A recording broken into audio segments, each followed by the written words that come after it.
So why is it so hard to upload and publish a video to YouTube? Specifically, title and thumbnail. Well, I'd like to compare it to dating and work. So, let's just say you are looking to find a person to date, or you're looking to get a job. And in essence, you know that you are a good person, a great catch. You know that you are an amazing employee and hard worker. But the person you're trying to court, or the job you're trying to apply for, the interview you're trying to, or interviewer you're trying to impress, well, they're looking at you like a YouTube video. And they're going to base whether or not they're going to select you and choose you off of a title and a thumbnail. Now, in dating, this could be your appearance, and also the icebreaker. I don't know why my phone does that. It just shuts off from time to time. The icebreaker, the pickup line. If you ever watch Hitch, the movie Hitch, then you kind of know. And if it's a job, then, we're talking about a resume, a cover page. And unfortunately, well, maybe with YouTube, you can kind of get away with the pass of a recommendation from somebody else who's already working there. But for the most part, you are relying on the first initial impression that you only get to make one of. Well, technically, because YouTube is going to be rolling out their test and compare, where you can test out different thumbnails and see which one's going to be most effective and ultimately most successful, most satisfying, which I don't know how they're gauging this metric. But if you want to know more about the YouTube A, B, and C thumbnail testing and test and compare, then I'll put a link up here so you guys can check it out.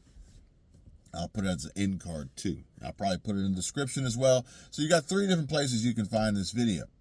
My thoughts and opinions on it, and if I would use it or not, and or how would I use it. But we don't have any problem, I don't think, for the most part, creating content, especially as a creative. Now, if you create content where you're kind of just showing people what they couldn't see or have missed, or coverage, for instance, the Super Bowl, which obviously you would have copyrights on that, a cruise ship, or any event, and it's like literally you can just title it what it was or what the experience was, and theoretically people will want to watch it because they're interested in it and they're searching for it. Now, search is still viable. Search is still strong. Search is still good. Quite possibly better on Google than on YouTube. I think more people search Google and end up watching YouTube videos than people go on YouTube and search for videos. Just my thought, my opinion. But as a creative, the idea, the topic, the setting, the camera, the cinematography, the B-roll, the everything that makes your video is, I'll say, easy in comparison to, okay, my video's great. I know it's great, but I got to make sure the world knows it's great before they watch it. I got to make sure that YouTube, the algorithm, knows it's great in a split second in comparison to others around me that are designed to make sure everybody else knows that theirs is great too. So this creates quite the conundrum of the worst part, possibly, or the hardest part of being a YouTuber and content creator, and that is titles and thumbnails. Because even titles and thumbnails, as we talk about them and discuss them today, are different than they were yesterday, a week ago, a month ago, a year ago, 5 years ago, 10 years ago, and in the future as well. Everybody is seeing, I believe, the shift and the change in YouTube and their algorithm and audience's interest, and a lot of conversation and talk behind the low production, organic, natural conversation and discussion with simplistic titles and thumbnails that connect to the viewer.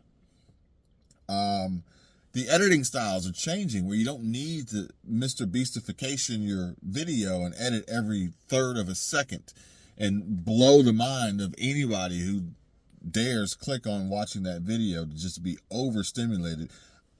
I don't even want to know what it takes to edit a video like that. It's exhausting just thinking about it, and more so watching it. Therefore, I tend to gravitate towards creating content based on content that I would prefer to watch. I like the insight, I like the conversation, I like the discussion, and I like the discovery of learning how to improve and better myself and overall on the platform and with the videos that I create. Hopefully to be seen. For instance, this channel is purely designed to help and encourage and share what I know with others out there interested in doing this, if not already doing it. Not necessarily to hit the mark or target keywords or hijack viewers or trick the algorithm or any of that. It's literally a resource for those who have questions for answers that I want to provide that I feel that aren't necessarily being discussed and talked about. At least not in a meaningful and impactful way. So, titles and thumbnails. I'm going to try to get some light in here because it's getting dark. Titles and thumbnails. Titles and thumbnails. Now, YouTube will offer soon, theoretically, to all creators the ability to fluctuate and alternate title or thumbnails with the test and compare. So does that lead to a reasonable assumption that thumbnails are more important than titles, and in theory more people are going to be inclined to click because of what they visually see more so than what they actually read? Does this have an impact on your content? Do you decide and choose your title before you create, or are you more of an in-the-moment, spur-of-the-moment content creative, and then after the camera is already done filming, you have to decide, how do I want to present this? How do I want to package this? Do I want to be upfront and honest and clear and concise, or do I want to be vague and elusive and intriguing but familiar and, dare I say, clickbaity? This might possibly be one of the hardest challenges, because not only does this determine quite possibly the immediate, perhaps maybe long-term success of your content, your video, as it is a case-by-case basis, but it will also determine the types of people who choose to watch the video and how they receive the video, as we have all seen comments coming in from the title and thumbnail. And folks obviously have not watched the video or even taken a second to consider what the video was actually about. It's a never-ending battle. It's a never-ending struggle. It's a constant question that can't be answered. You'll never really know what could have been the other way. You really don't. The algorithm is so vast and unique, where I've even had thoughts and ideas of creating the same video every single day and titling it the same every single day, just to see how the algorithm would treat it differently every single day.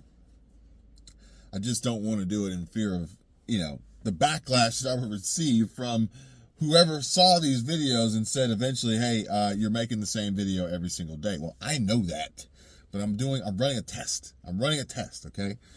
And I actually look at pretty much every video, every upload as a test, because you just never know. You're testing the algorithm, you're testing the audience, you're testing yourself. We have to, unfortunately, understand and realize the truth. And the truth is that it doesn't really matter. In my opinion, it doesn't really matter for the most part. Your video is going to perform the way it's going to perform. It's going to reach who it's going to reach when it's going to reach them. It could be today, it could be tomorrow, it could be a year from now. And if you force it, then it could potentially backfire. If you force it, it could potentially bring in the wrong crowd. It could potentially grow your channel in a path, in a direction that you don't want it to go, which would ultimately ruin the entire experience of the greatest part of this, and that is doing what you love and loving what you do. So, I guess a little bit of a tip, advice, words of encouragement for those out there is don't sweat it. Don't sweat it. Really, don't. Don't overthink it.